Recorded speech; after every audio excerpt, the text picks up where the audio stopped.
Welcome to Coffee with the Sarlos. We are your hosts of the show, Karen and Kelly Sarlo. Whether you're struggling with grief or you just need answers, we connect you with spirit to find relief, clarity, and direction in life. We can help you move forward.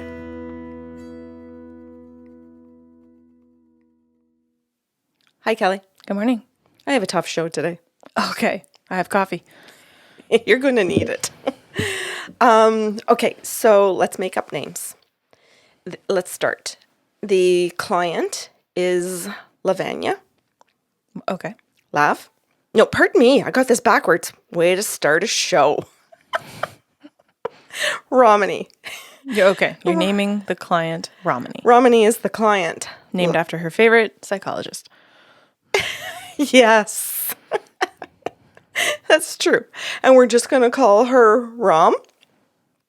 And the person that she asks for in the session, and this is a medium session, she asks me if I can connect to her sister, and her sister's name is, and made up again, Lavanya, and we're going to call her Lav. I think it's hilarious that you have named them yourself and then you feel so affectionate about your stories that you've also bothered to affectionately shorten their name. Yes.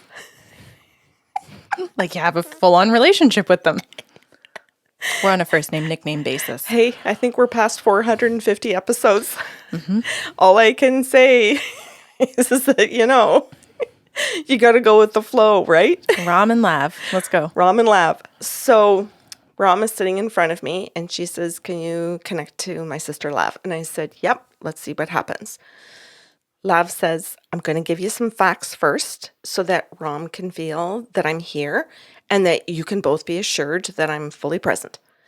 And she begins and she says she's currently married. She has 4 children.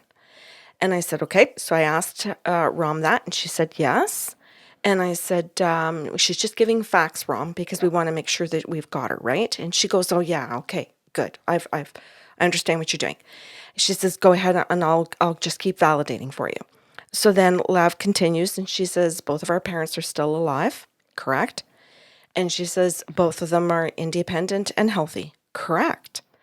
And she says, I want to talk a little bit about Rom's upbringing and not by our parents. She says, in terms of education. She goes, this woman has worked her butt off to get educated, to have 4 kids, to run her home, to move up in the corporate world. Also, I love that you incorporated she's worked her butt off with knowledge to raise 4 kids. Yeah. Because I think that would have been left out for a lot of people. Oh, and yeah. Discounted how much knowledge that requires. Oh my God. Yeah, absolutely. So Lav goes through different aspects of Rom's life and says this is how hard she's worked to do these things, to be a partner, to be a mom, to be all of these different roles that she's got, plus the education as well for corporate in order to move up, to be management, to be a supervisor, to get into all of these positions. And she says she's worked damn hard. And she says it's really important that I acknowledge this because it's a huge part of her life, of course, because that takes up so much energy. Not just time, but her energy, her commitment to things, the decisions about whether I'm playing with the kids or I'm studying. I'm taking time to be with my husband or I'm writing a paper. And she says she literally struggled with every single one of those decisions because of how much she values family, how much she valued marriage, how much she values all of these things in life, taking care of her parents. She puts so much value into all of these relationships. It's extraordinary. Perfect. So I say all of this to Rom and she's like, yeah. And you can just see in her like, wow, like she's nailed it. But not just she's nailed it for accuracy. She sees me. Mm-hmm. And Karen's getting to see me because Lav's telling Karen about me. Mm-hmm. So I've got 2 people that really see me. And so I said, hey, is all of this information correct? And she goes, yes, it is. And you can see how pleased, how happy she is about it. And then Lav says, okay, she says, now corporate knows how much time and effort she's put because she started with very little of this education. So they've watched her go to school, do all of these things, work for the job, right? For them. And what they did was they purposely withheld the promotions. They purposely withheld and gave other people the positions she was qualified to get. And they made her go to them and stand up to them and say, how come Barb got, of course, it's not really a Barb, I'm just changing names, but how come Barb or Joe got this position and not me? And so corporate played the game of, well, we see that you took the course, but you don't have the practical yet. And so they played the game of making her work harder and harder and harder, so that as they asked her to do things that were abusive towards her staff, she'd be stuck. So you're working hard to get this position, and we're not quite going to give it to you. You have to have the expertise of and the day-to-day of the job, the practical. But the practical is going to mean that we ask you to do the following things, and we want you to treat your staff this way. And I thought, my goodness, I hope she's going to be able to validate that, because that might be hard to see in herself. And so I say this to Rom, and she sits there and she looks at me and she goes, are you sure Lav is telling me that?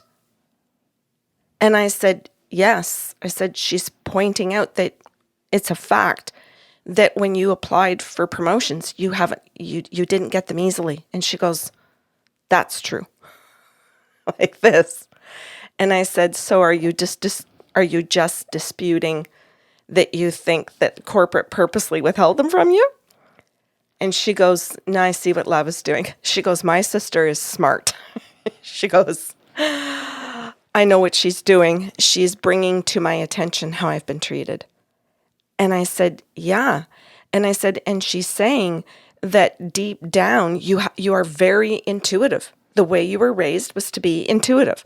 The way you were raised was to be logical. The way you were all raised was to see these things. And she goes, yes, that is exactly how both my parents have raised all of their children. And she said, and you're describing my sister Lav and my other siblings to a T. And she says, and you're describing part of me to a T. And I think I get what my sister's doing. And she goes, and then you could see in her, Kelly, like just in the way like that her facial expressions, you could see her like wanting to cry, like the breaking of the grooming that corporate had been doing and shutting her down slowly with each of these discussions.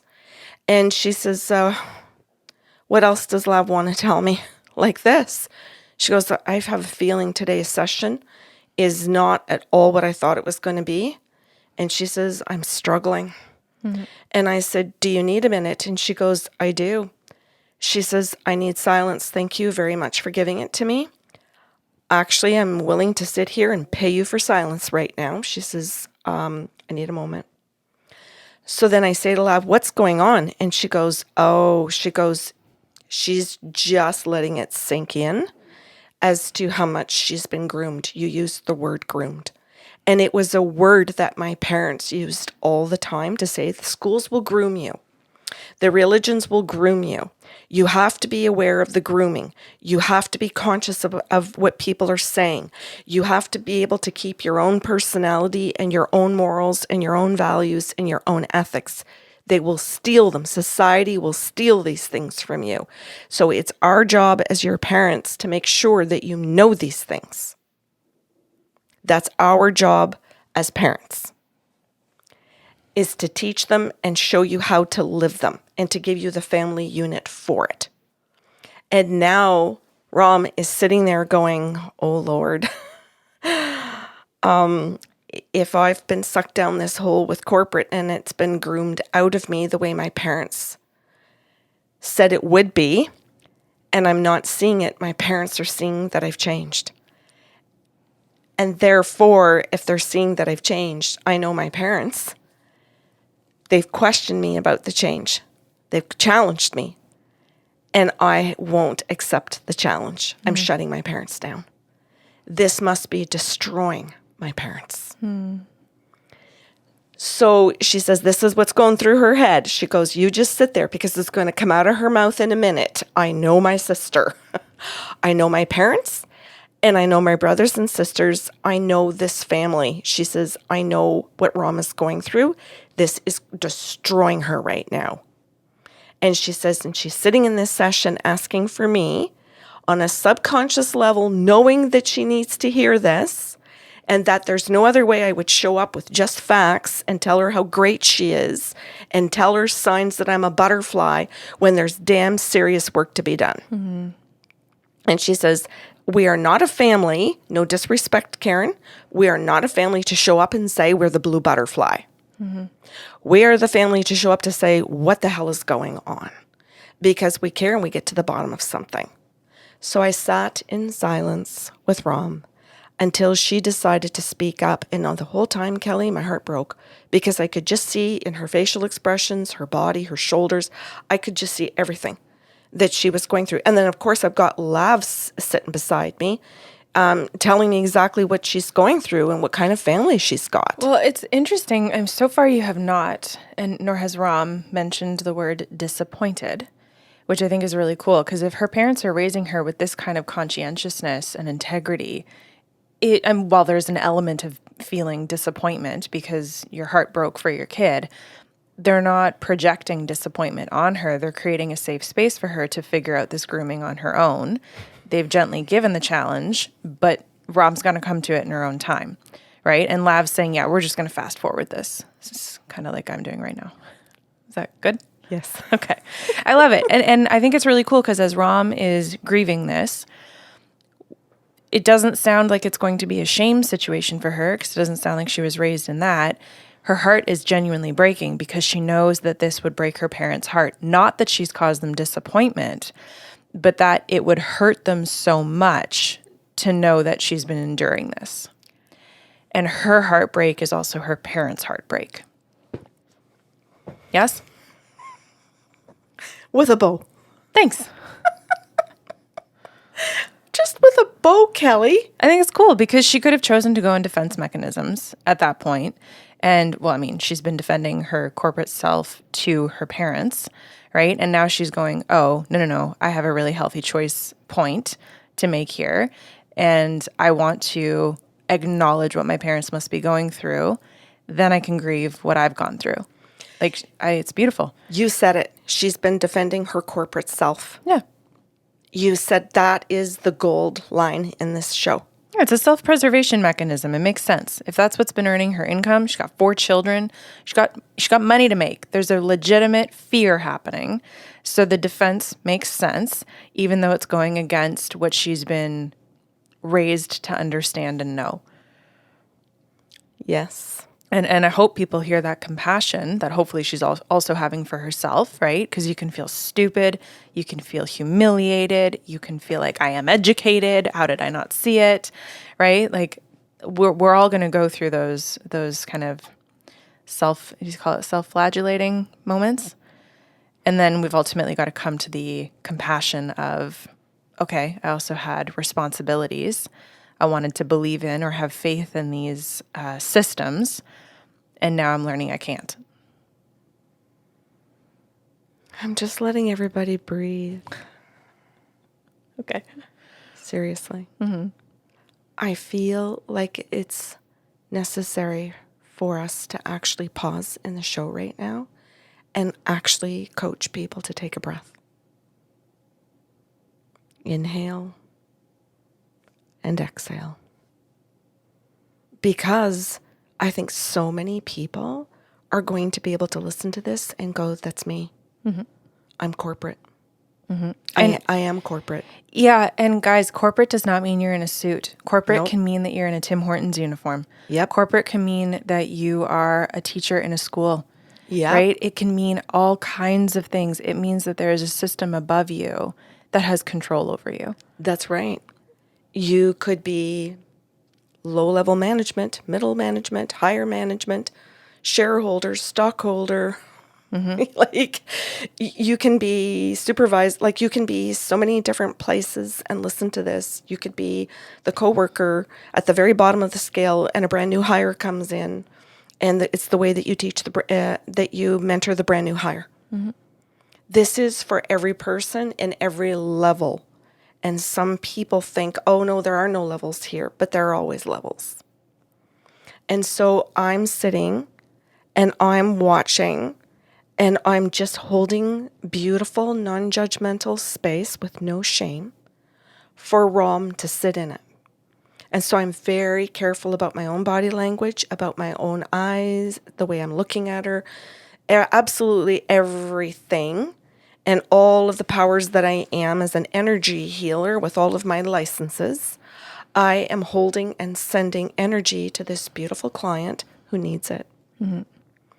And I'm just sitting there letting her have her time and space. And when she chooses to come back to the conversation, she will lead the conversation. So I know that I do not begin the conversation. I know that it is on Rom to do it. And eventually she comes in and she goes, okay, this is a lot to process. And she goes, in so many ways and in so many levels, can you please tell Lav I love her? And that I needed this more than anything. And that I trust more than anything who she is and who this family is. And she says, I now know I have a lot of work to do. She goes, in a different area. With my parents, I need to go back and say some things and be who I know I can be and who I have been in the past. And then Lav says to me, can you talk to her about her marriage? And she says, I love my brother-in-law. She picked a hell of a beautiful man. And the corporate life is totally destroying the way that she speaks to him because she is forgetting who he is. She is coming in the door and she thinks that she leaves corporate at work, but she does not. She speaks to him in a tone of voice that is corporate. She speaks to the children in the same tone of voice. She is now speaking to her girlfriends in it. She is speaking to the kids' teachers in it. She is behaving and thinking that she is corporate in every aspect of her life now, but she thinks she's left corporate at work and that she has it all, quote unquote, under control.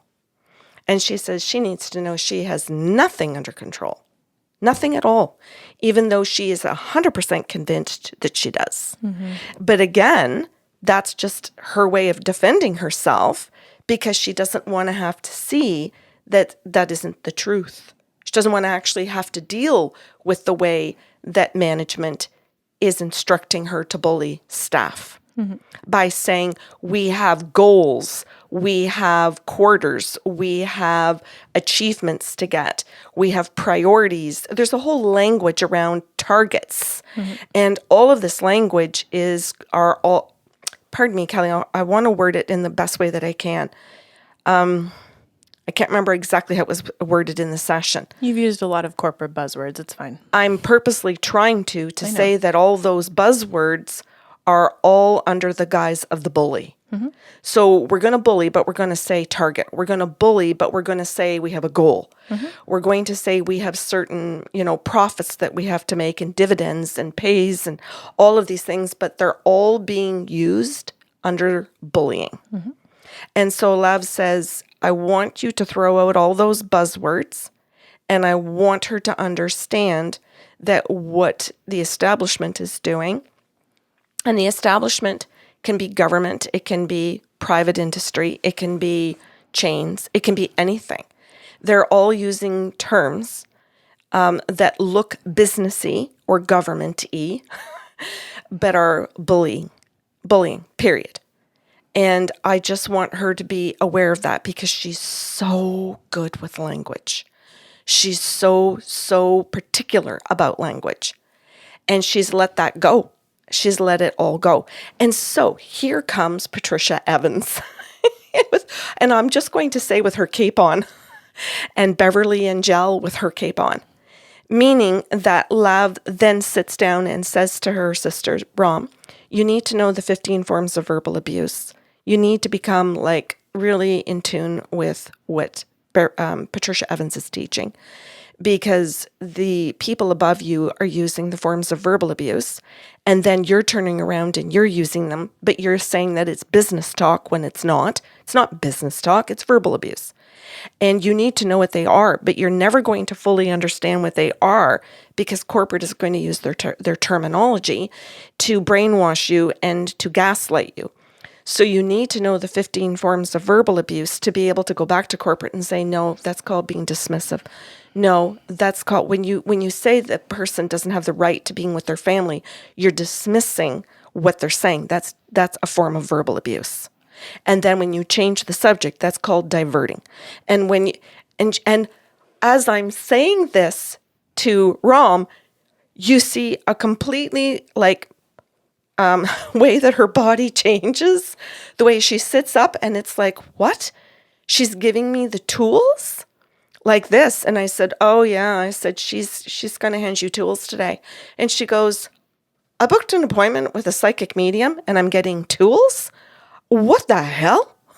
Mm-hmm. She goes, I did not expect this.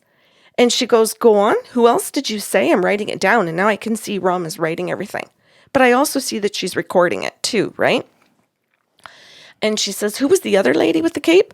And I said, oh, one of my favorite. I said, Beverly and Jel. I said, these women wear capes.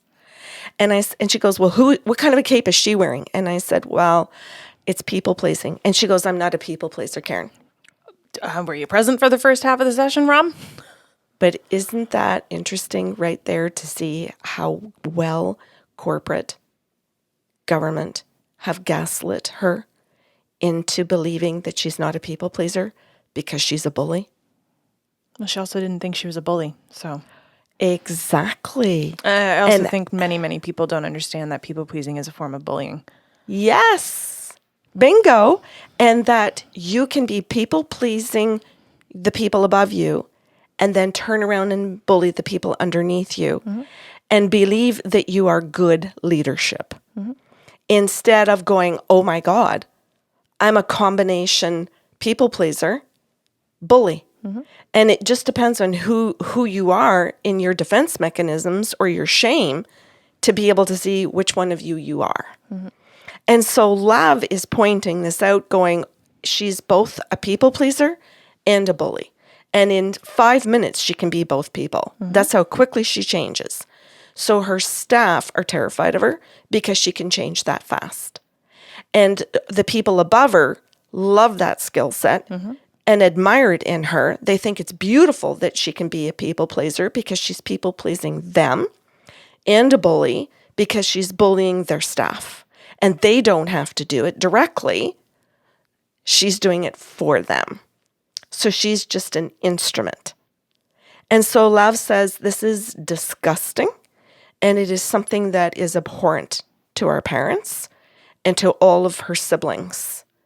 But none of them want to judge her or shame her because we understand how hard she has worked, the education that she's trying to get, how hard she's trying to provide for her family and for herself, and where she thinks that she's showing up to partner her partner because she's showing up financially, because isn't she supposed to now?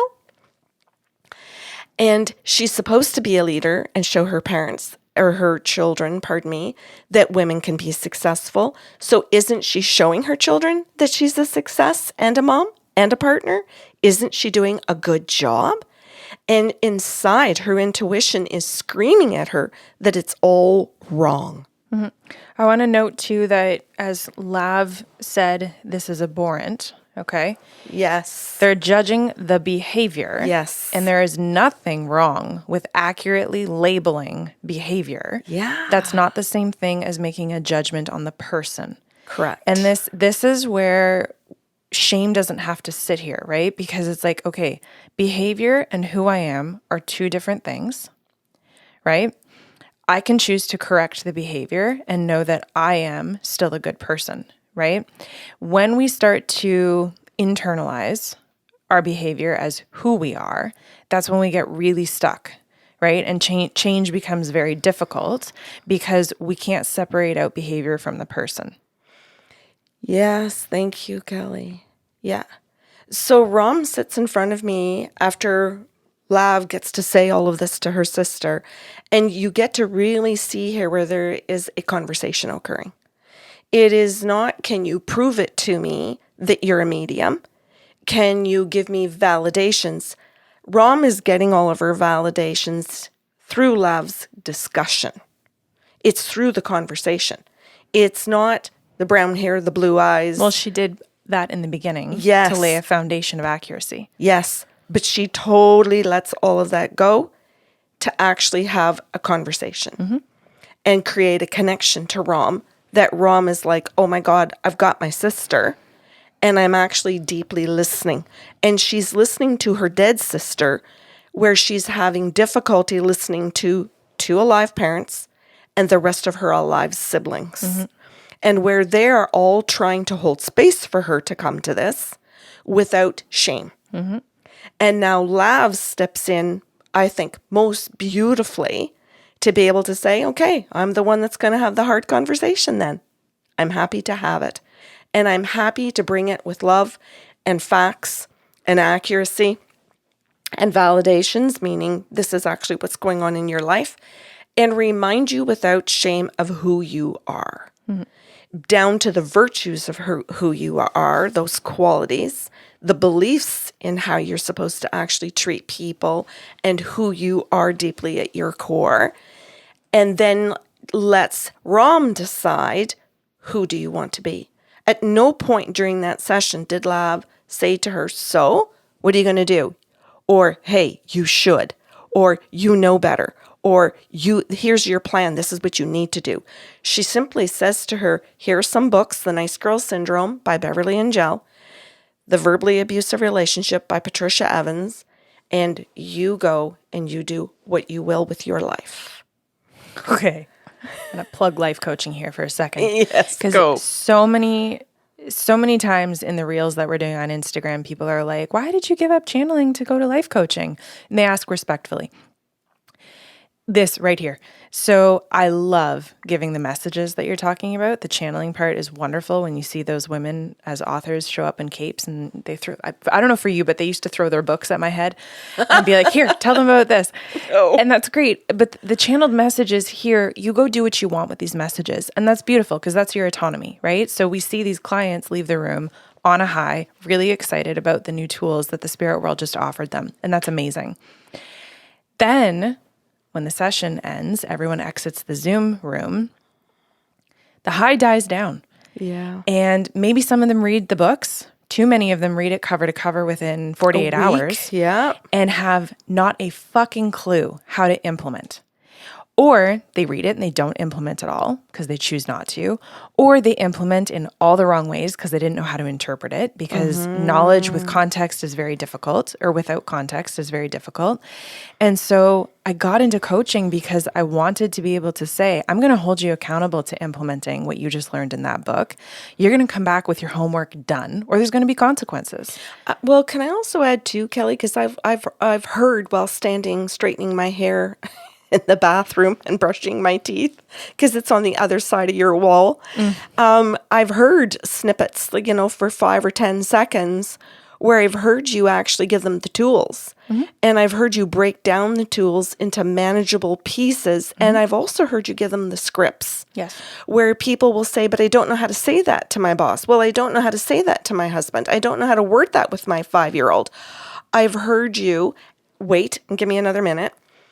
I've heard you give it in your sessions, in your coaching sessions, and I've heard it every single week in the lives that we do in book club that we offer over patreon.com.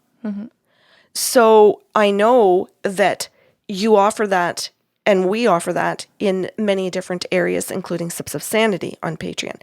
So all of that is broken down in your coaching and in several other ways where we provide that to people. Okay. Thank you for saying that. Did you want to add anything else before I get back to it? Yeah, because even like the books have scripts. These authors Yeah. were amazing. They didn't just write nice theories. They actually put Yes. fucking workbooks inside the book itself with scripts that you can use. And what I find is so many clients of channeling or coaching will read it and sit there and go, that's amazing. But I can't say that to my mom. And they're above all of the tools.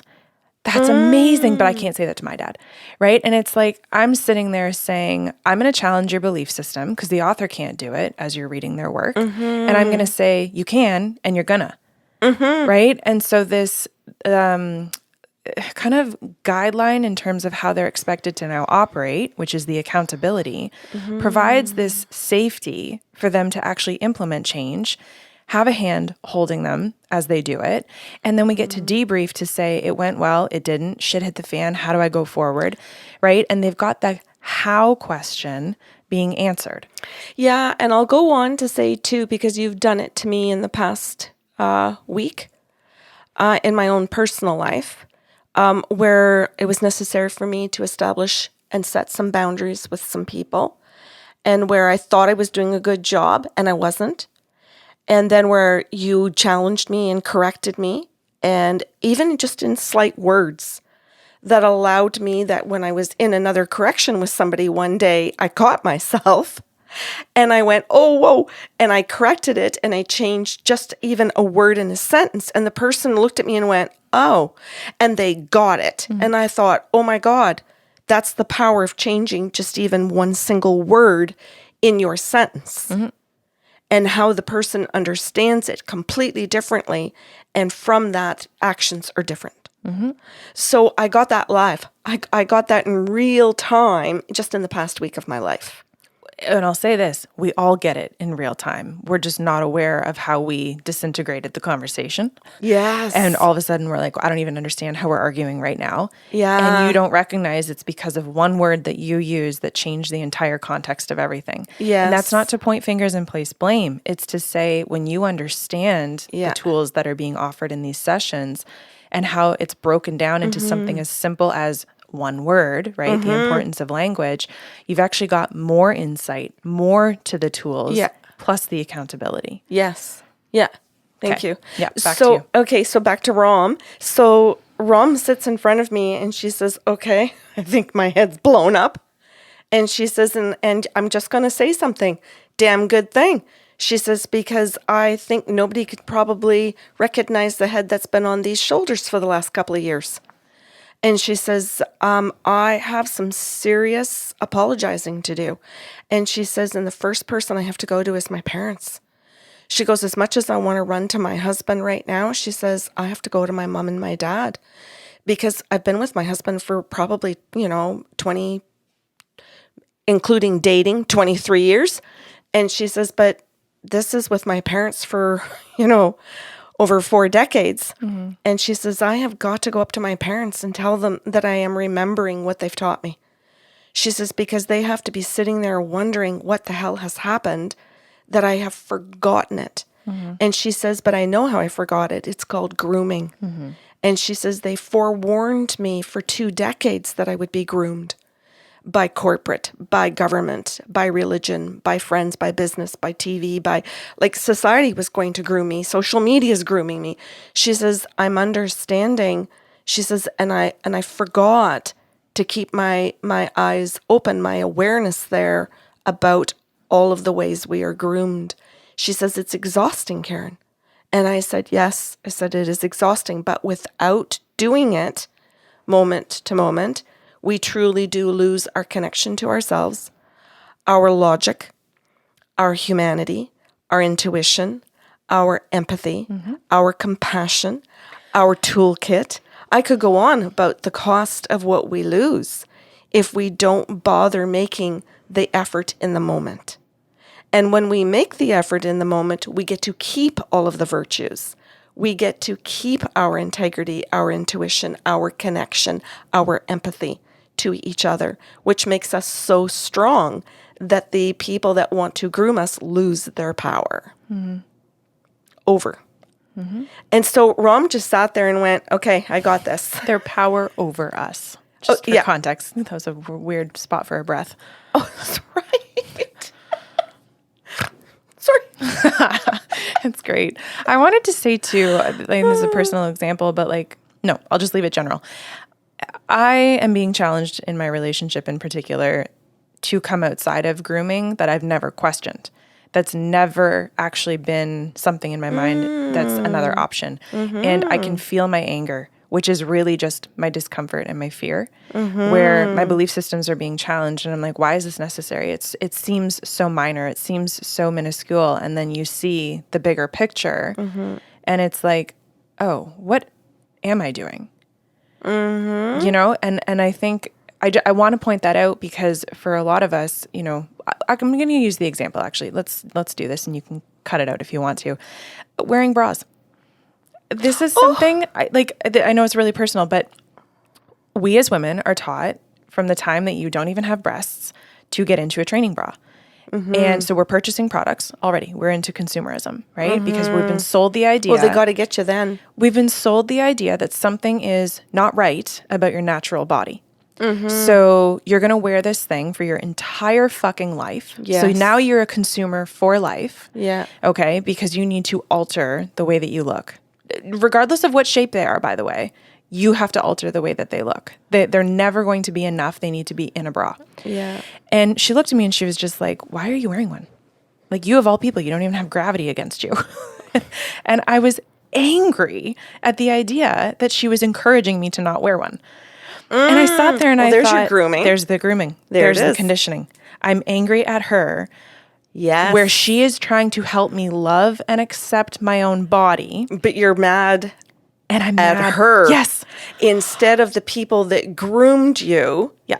to believe there was something wrong with the body to begin with. Yeah. That is the intelligence of the grooming. Yeah. And so now our conversations, because she could see me getting angry or she could see me getting stubborn and all of that.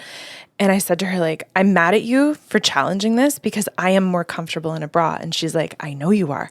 I am trying to question why you are more comfortable in it. And I was like, I see what you are doing. And it was just like, I need to take a pause from the conversation. And I said, I'm going to wear a bra today. Yeah. This isn't me defying you. This is me just, I need to be comfortable to move through my day. I'm going to take your challenge and your question and really sit and consider the grooming. And this is a journey I now have to go on. You've started it, but I have to go on it. Right. And so like, I think that's really important because, you know, Rom entered the corporate world in her 20s. Now, having groomed her whole life in different ways, but this wasn't something that she never questioned. This was something that was brought in later in life that maybe was a little bit easier to see and understand where the grooming began versus something that you just never question your entire life, right? Maybe why short hair is not something girls do or long hair is something boys don't do, right? Where you start to sit there and go, wait a sec, who says? And why did they say? And who's benefiting from saying, right? Like, I love that you've brought this topic to Coffee with the Sarlos because I think people, well, you can have a field day now thinking about what else we've been groomed to understand. Oh, if anybody's on our Patreon website following us with our Sips of Sanity and all of the series, they're going to get a lot more about grooming because we are going to be, I just do creative content. We're going to be attacking. Dismissing, by the way. If you're keeping up on the forms of verbal abuse, she just dismissed herself. I just do creative content. I want it to be inclusive of you She's as well. The content creator. Yes.